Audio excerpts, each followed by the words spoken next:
আসসালামু আলাইকুম barrister mister M Q Hasan. ওয়ালাইকুম আসসালাম।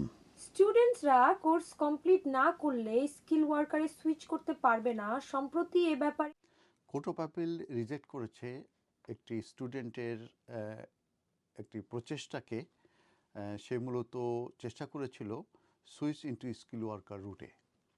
দ্য কোর্ট অফ আপিল মূলত একটি স্টুডেন্টের আর্গুমেন্টকে রিজেক্ট করেছে, এবং সেটা ছিল যে হোম সেক্রেটারি তার যে ডিসক্রিশন আছে সেটা সে এক্সারসাইজ করা উচিত ছিল, এবং তার যে অ্যাপ্লিকেশন সুইচ করার জন্য করেছিল ইনটু স্কিল ওয়ার্কারে, সেটা কনসিডারেশন করা উচিত ছিল। ইনস্টেড অফ রিজেক্টিং তার যে অ্যাপ্লিকেশন সেটা মূলত রিজেক্ট করা হয়েছিল on the ground validity requirements. কারণ এইটার উপরে মূলত একটি রুল চেঞ্জ হয়েছিল এবং এতে কমিউনিটি ফোর্স, এবং সেই ক্ষেত্রে তাদের এই স্টুডেন্টের মুভটাকে মূলত প্রোহিবিটিং করা হয়েছিল। তো ফ্যাক্টসে একটু আমি যাই। সেটা হচ্ছে যে the applicant came to the UK in January 2023-তে, এবং তার ভিসা ছিল আনটিল অক্টোবর 2025 পর্যন্ত।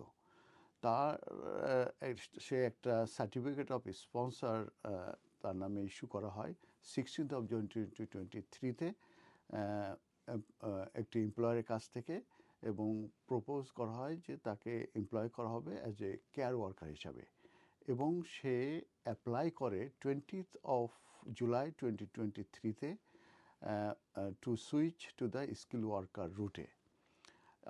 তার যে অ্যাপ্লিকেশন সেটা মূলত রিজেক্টেড হয়ে যায় as invalid on 25th of July, এবং সেটার কারণ হচ্ছে যে ইমিগ্রেশন রুলসের উপরে একটি চেঞ্জ হয়, সেটা মূলত হয় 7th of July 2023-তে, এবং সেটাতে সেই চেঞ্জে যেটা বলা হয়েছিল সেটা হচ্ছে যে স্টুডেন্টদেরকে এক্সক্লুড করা হয় from switching into skill worker রুটে বিফোর কমপ্লিটিং দেয়ার কোর্স। ওভার, তারা কোর্স কমপ্লিট যদি না করে তাহলে তাদেরকে এক্সক্লুড করা হয়েছে স্কিল ওয়ার্কারে সুইচ করার ক্ষেত্রে। তখন অ্যাপ্লিক্যান্ট এই জুডিশিয়াল রিভিউ করে ওই ডিসিশনের এগেনস্টে।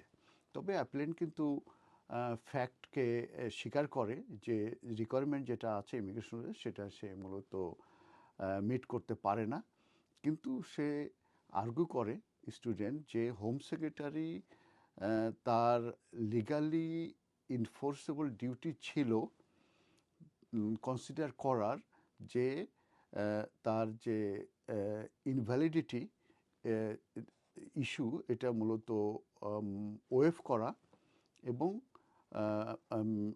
ওয়েভ করা অফ দ্য অ্যাপ্লিকেশন ওয়েভ করা, এবং বিফোর রিজেক্টিং ইট।